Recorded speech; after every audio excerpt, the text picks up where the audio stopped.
La plupart du temps, les JDC, Journée Défense et Citoyenneté, se déroulent dans des casernes.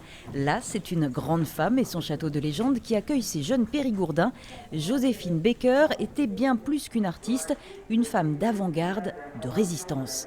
Vous allez voir que son action a été récompensée par différentes médailles, notamment la médaille militaire ou l'ordre de chevalier de la Légion d'honneur.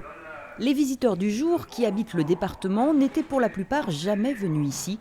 C'est une rencontre en quelque sorte. À l'époque, c'était pas facile déjà d'être une femme. Elle était noire de peau, qui plus est, donc elle partait vraiment pas avec un avantage entre guillemets. Et elle a su en tirer quand même beaucoup de profit et faire beaucoup de choses pour la France, qui n'était même pas son pays à la base.